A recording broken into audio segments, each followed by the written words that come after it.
All right, so now we're hopping right into it.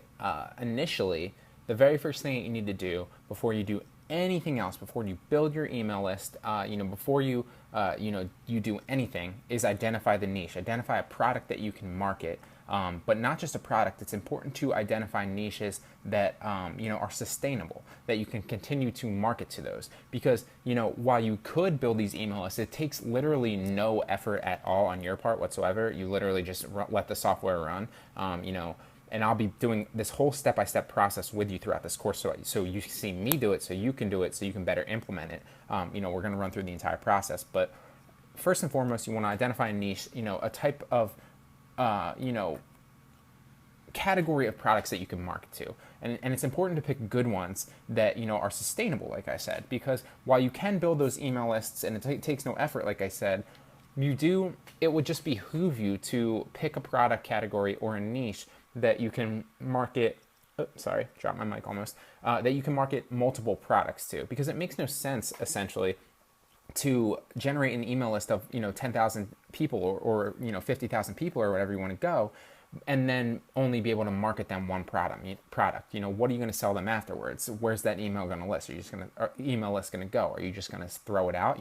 So it just makes sense to pick a niche while you're here, and that's why we do this first, so that A, you know what to target, and B, you can kind of identify good niches that are profitable over time. You want to be able to market these people multiple things, and that goes back into the retargeting later, because the first campaign that you send out, there's two ways to do it, and I'm going to go through it, but initially just give you an overview. You can either send out a freebie on your first campaign to get people more interested in you, and what that's going to do is that will increase your open rates, your click-through rates, your all that stuff. It will help increase your bounce rate or decrease your bounce rates later.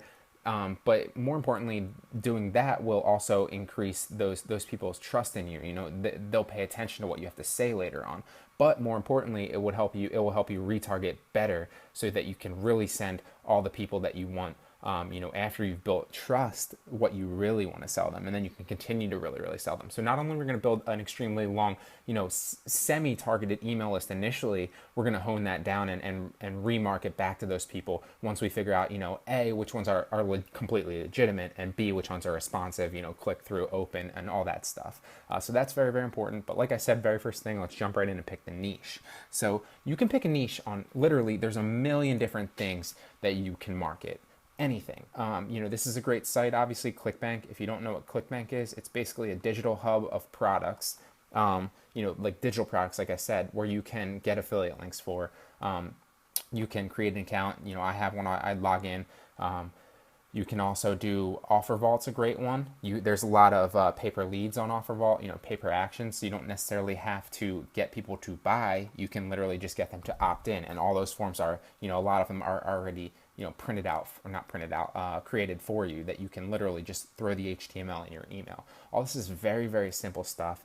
There's also Rakuten, there's also Amazon affiliates, there's a million of these. They're all great. You just need something to market, and you just need to pick a niche that you can market to. So I'm going to use ClickBank as an example, but just to give you two examples, because like I said, I have been marketing FBA stuff, Amazon, private label stuff, Amazon retail arbitrage stuff. These are two that I've been big on. These aren't my major earners yet, and I haven't even marketed them yet, but I will in the future. And it just kind of gives you an idea, because Amazon is so good of a niche, because A, the people, there's so many things to market them. B, I wouldn't necessarily say that they're desperate, but that's an important factor. You want them to be, to have money to make purchases and kind of be in that desperate feeling, essentially. And, people in that niche are willing to spend money over time to, continue to better their products. So these are two things that I market, just over time. You might also see affiliate links for these in some of my courses, in some of my YouTube videos, and some of, my other, blog posts and stuff like that, literally all over. I market these because I believe in them. I actually use them myself. Jungle Scout, you can't identify a product, on Amazon, for private labeling, without a great product, identifying service. And this is the best one out there, in my opinion. And Keyword Inspector obviously is phenomenal too. We won't get too in depth with these. I just wanted to show you these. These are basically examples of things that you can market, and get affiliate links that are, outside of the that are individual programs, and you can find stuff like that anywhere. You can literally just Google it. 9 times out of 10, if you Google something and just put affiliate program after it, you'll find an affiliate link for it that you can, or an affiliate, thing that you can apply to, and you'll get that affiliate link. So if you really, really believe in something, that helps. It really, really helps when you're selling it and you're marketing to people because you already believe in it and you use it yourself. So that's what I do. I use those myself. But just to kind of hop into it, we're going to X out of all these other ones. Like I said, OfferVault's a great one. Rakuten's a great one. Amazon Associates is a great one. But ClickBank's probably one of the best.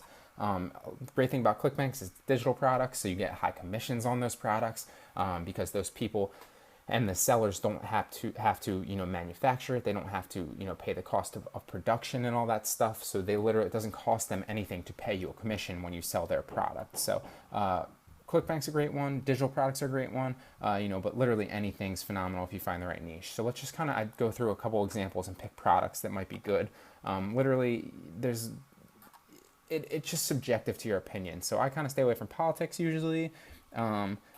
Let's go through the age-old ones. Health and fitness is obviously a great niche to pick from because people in health and fitness are they're desperate. They want more than anything to improve their body, and they're willing to spend their money.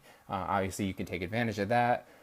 Cooking's sometimes a good one because you can market them so many different things. Let's see. Games, would that be a good one? Probably not, because with games, you might think it's a good one initially, but the majority of people that play games are younger. They have parents, or they haven't necessarily launched in the world 100%, and they probably don't have a good amount of money to spend. And if they're younger or they're kids, because most of the people that play games, not everybody obviously, and some people make a living playing games. I'm not hating on it or anything like that. I played games probably up until 3-4 years ago, but the majority of people are younger kids that are going to have to get permission from their parents or get their mom's credit card or something like that. It's just another barrier to entry you probably want to stay away from. So just use your mind. Another good travel might be a good one because you can market them so many different things. But let's go into health and fitness because that's something I know a lot about. Let's just look some of these things. So this is a phenomenal one. You could pick this. A lot of people pick this, and you can the great thing about ClickBank is you kind of look through them and see their rates. I'm not signed in, obviously, but the rates of success that these people have, how many people are actually marketing these products initially. But let's just assume that you went with this. I'm gonna choose FBA in this course because I'm actually gonna build a list myself and then market to it. But I just wanted to show you kind of how to pick products. You want to identify a niche that has people that are desperate. Fitness would be a great one because there's a lot of people, anybody looking for something fitness related is desperate and they want to improve and they have money to spend and they're willing to spend it. And more importantly, you want to pick something that has multiple things to market to because you don't want to tax your whole email list on one product. You want to be able to sell and then resell to them in the weeks and months later, so you can continue to earn commissions on that email list, not just one time. So it's very, very simple. If you have any questions, obviously feel free to ask me. You can shoot me an email at Brian, that's Brian with a Y, at bgmediainnovation.com, and I'd love to help you. You could also feel free to message me on Udemy or drop a question on this actual course so that future students can see the question and it might help them out. In the next one, we're going to jump right into the actual software now that we've identified our niche, and we'll let the software start running, and here comes the fun stuff, guys.